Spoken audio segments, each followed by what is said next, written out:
China calls it the carrier killer, the weapon that changes everything, the missile that makes the United States Navy's most powerful assets obsolete. The DF-21D, the world's first anti-ship ballistic missile, designed specifically to sink nuclear aircraft carriers at ranges up to 1,500 kilometers before those carriers can close to within strike range of the Chinese coast. Beijing has been promoting the carrier killer concept for 15 years. Chinese state media published dramatic animations of DF-21D missiles arcing through the upper atmosphere and detonating on American carrier flight decks. Chinese naval theorists write about the end of the carrier era. American analysts debate whether the threat is real or whether it is psychological warfare designed to deter intervention in a Taiwan scenario by convincing American decision-makers that their most valuable assets would be destroyed before they could even enter the fight. The truth is more complicated than either narrative. The DF-21D is a real missile. It has been tested. It is deployed. It has the range to threaten carriers operating in the Western Pacific. It has a maneuvering re-entry vehicle that, in theory, can adjust its trajectory in the terminal phase of flight to home on a moving ship. And China has paired it with an evolving intelligence surveillance and reconnaissance architecture that is attempting to solve the most fundamental problem of any anti-ship ballistic missile: finding, tracking, and targeting a carrier that is moving at sea, hundreds of kilometers from the launch point, in real time.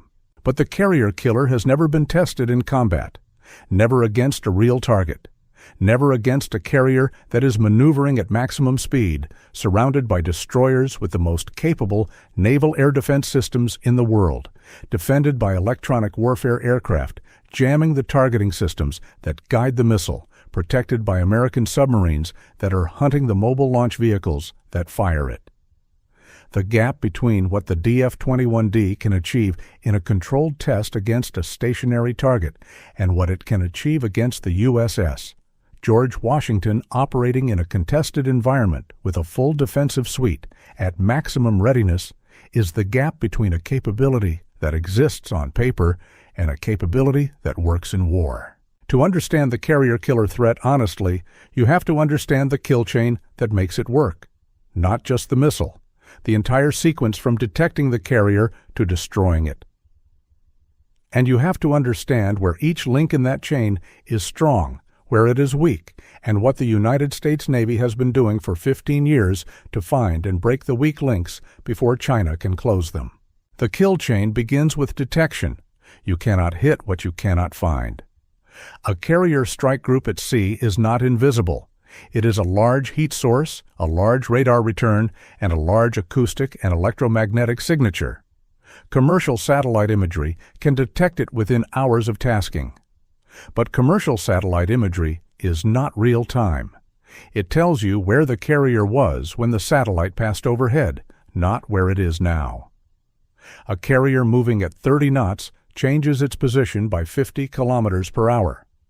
A targeting solution computed from an image taken 60 minutes ago places the carrier approximately 50 kilometers from its actual current position. A ballistic missile that takes 15 minutes to reach the target from a launch point 1,000 kilometers away needs to know where the carrier will be in 15 minutes, not where it was an hour ago. China's solution to the detection problem involves 3 layers of sensor systems that it has been developing and deploying for the past 2 decades. The first layer is space-based. China operates a growing constellation of military reconnaissance satellites, including electro-optical imaging satellites, synthetic aperture radar satellites that can image through clouds and darkness, and ocean surveillance satellites specifically designed for detecting and tracking large surface ships at sea. The Pentagon's 2025 Military and Security Developments report notes that Chinese PLA strikes could potentially range up to 1,500 to 2,000 nautical miles from China, enabled by a growing intelligence, surveillance, and reconnaissance network that includes these space-based assets alongside over-the-horizon radar and unmanned aerial vehicles. The second layer is over-the-horizon radar. China operates OTH radar systems that use skywave propagation to detect large surface ships at ranges up to 3,000 kilometers. OTH radar does not provide the precise targeting quality needed for a ballistic missile terminal guidance solution, but it provides cueing data that allows other, more precise sensors to be directed to the carrier's approximate location. The third layer is unmanned aerial vehicles and maritime patrol aircraft that can close with the carrier's operating area and provide more precise position data that can be fed to the ballistic missile's targeting system. The integration of these three layers into a functioning kill chain is the technological challenge that China has been working to close. The DF-21D's maneuvering re-entry vehicle needs to receive updated targeting data during its terminal descent, either from an active radar seeker that can detect the carrier's radar return from above, or from a data link that feeds position updates from the surveillance architecture to the missile's guidance system during flight. The seeker-based approach faces the challenge of detecting and discriminating a carrier from the surrounding water and from the decoys and jamming that the carrier's defensive systems would employ. The data link approach faces the challenge of maintaining a reliable communications link to a warhead traveling at hypersonic speed in the ionized plasma environment of re-entry, which disrupts radio communications in ways that are difficult to overcome. American analysts at the Naval War College, RAND, and the Center for Naval Analyses have studied the DF-21D's terminal guidance problem extensively. The consensus assessment is that the technical challenges of the terminal phase, the seeker performance in the presence of electronic countermeasures, the data link disruption during re-entry, the requirement to achieve a precise solution against a maneuvering ship at the end of a 15-minute ballistic flight, represent meaningful constraints on the weapon's operational effectiveness that Chinese sources and Chinese propaganda do not acknowledge. This does not mean the problem is unsolvable. It means that the capability demonstrated in controlled test conditions against stationary or slowly moving targets in the Yellow Sea is not the same as the capability that would be required to sink a maneuvering carrier with its full defensive suite active. The United States Navy has spent 15 years developing and deploying the countermeasures that the carrier's defensive architecture applies to the DF-21D threat. These countermeasures operate at every link of the Chinese kill chain simultaneously, and understanding them is the only way to understand why the carrier killer has not yet killed a carrier. The first countermeasure addresses the detection link.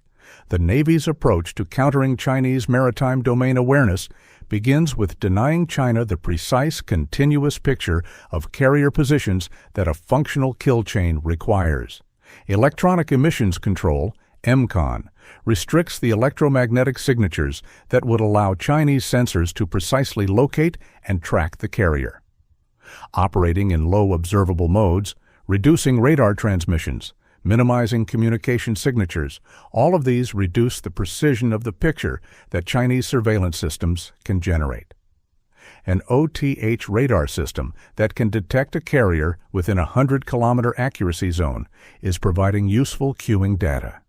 It is not providing the sub-kilometer accuracy needed for a ballistic missile terminal guidance solution.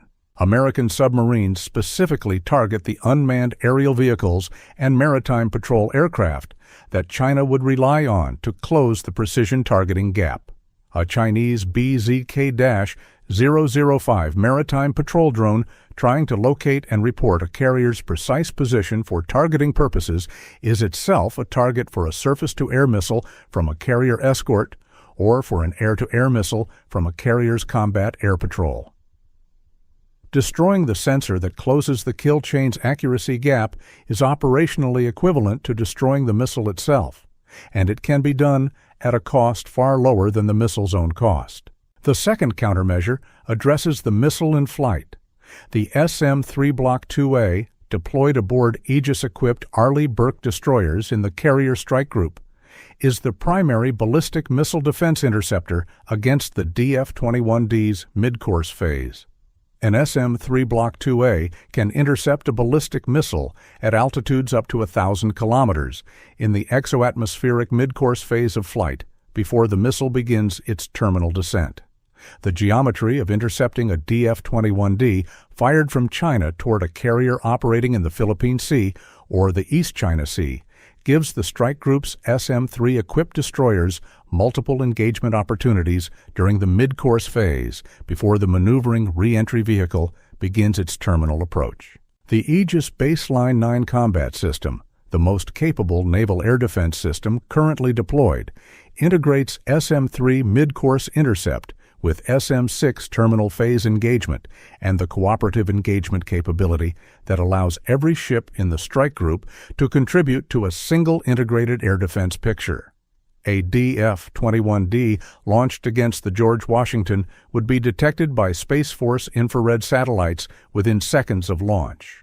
The track would be immediately shared across the strike group and with Indopacom's regional air defense network.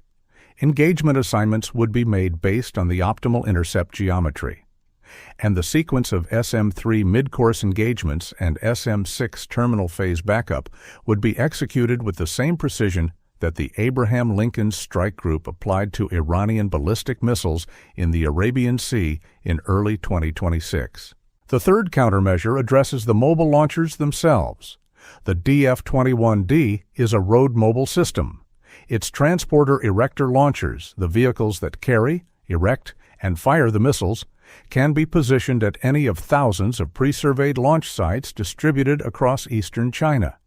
They are not fixed targets that can be pre-planned against with the same precision as a known stationary facility. But they are not invisible. American intelligence collection against PLA rocket force operations is persistent and multidimensional. Satellite imagery, signals intelligence, human intelligence, and submarine-based collection all contribute to the picture of where mobile launchers are operating. When American forces are authorized to strike mainland China, the mobile launchers are high-priority targets. B-2 stealth bombers carrying joint standoff weapons can engage distributed launcher positions without overflying the most heavily defended areas of the Chinese mainland. The Tomahawk's precision and the Typhoon battery's ground-based launch capability provide additional strike options against launcher positions that are within range of ground-based weapons. The DF-26, China's intermediate-range ballistic missile with a range exceeding 4,000 kilometers, extends the carrier-killer concept to the second island chain and potentially to Guam.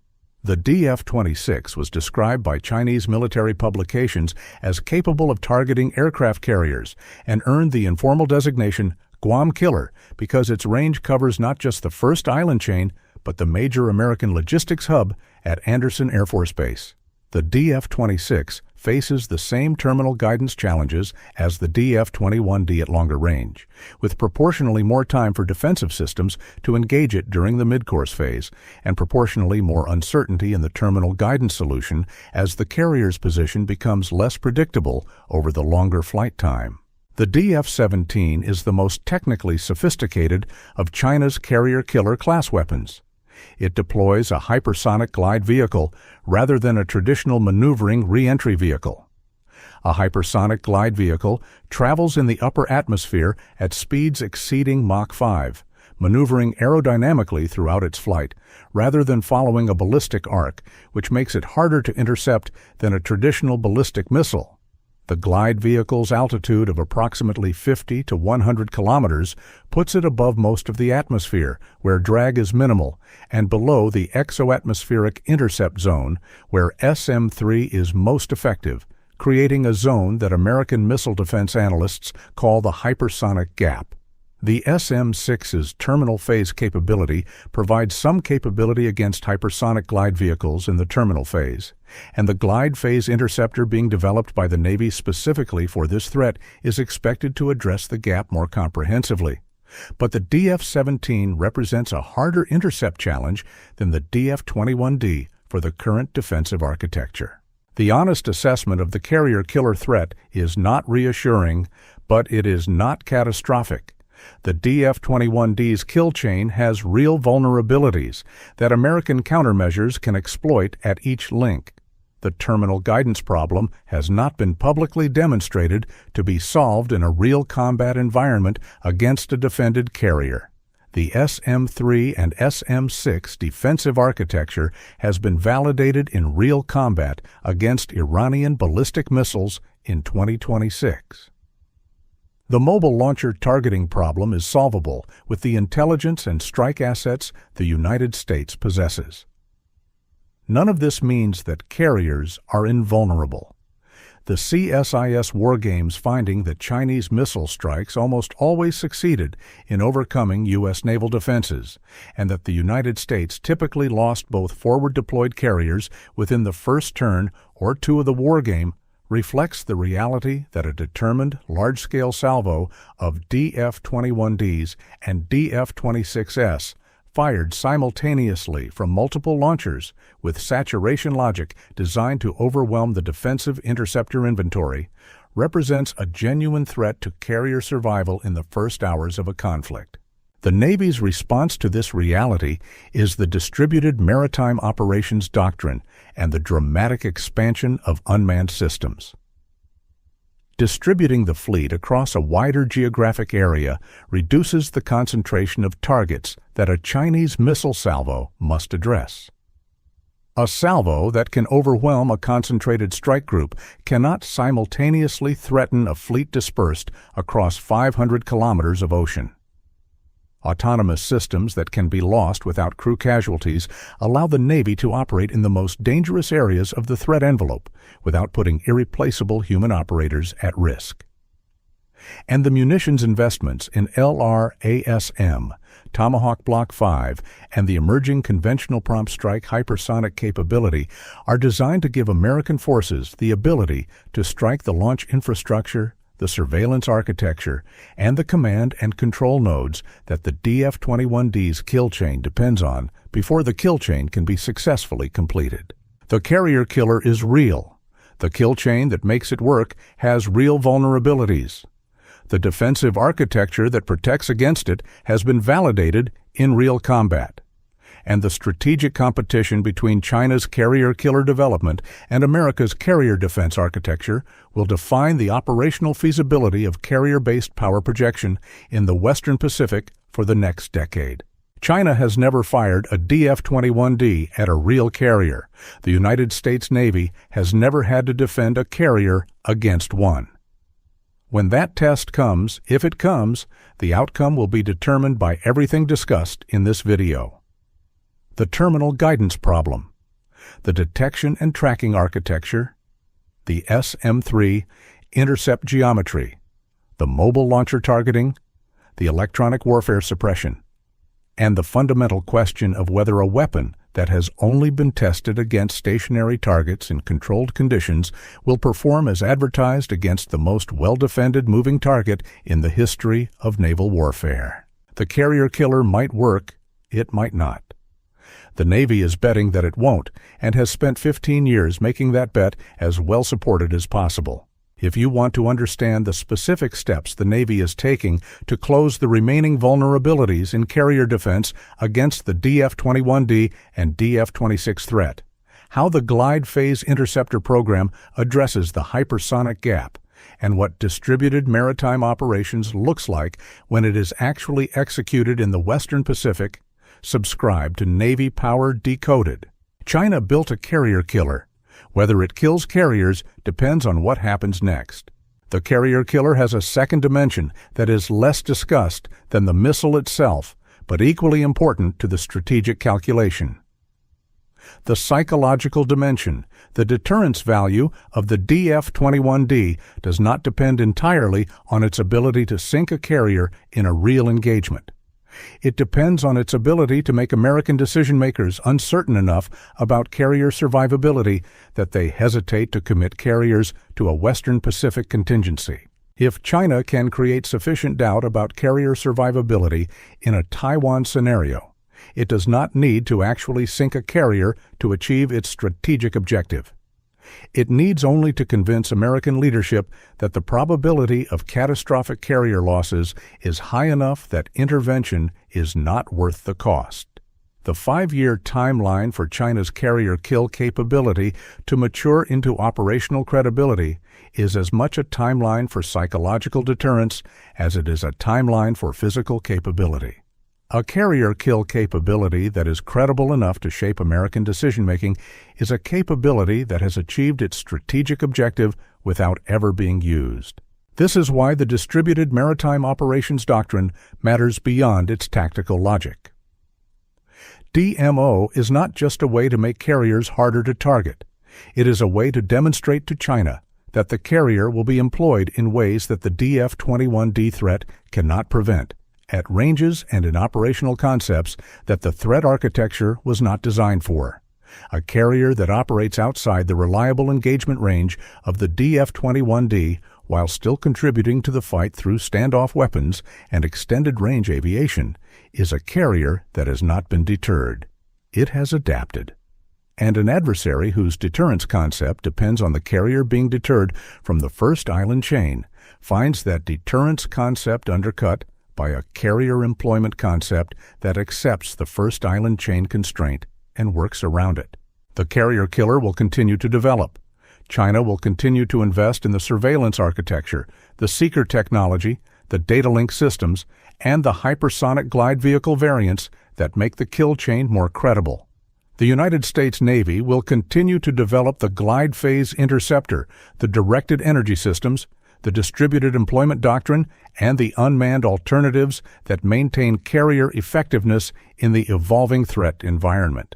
The competition between the carrier killer and the carrier defender is the defining naval technology competition of the decade. China built a carrier killer. The Navy built the defenses, the doctrine, and the operational concepts to keep carriers survivable and effective in spite of it. Whether that competition produces a stable balance or a decisive advantage for one side will determine the nature of American power projection in the Pacific for the next generation. The kill chain has vulnerabilities, the defensive architecture works, the doctrine is adapting, and the carrier is still there, still flying, still projecting power. China has not killed a carrier. The Navy intends to keep it that way.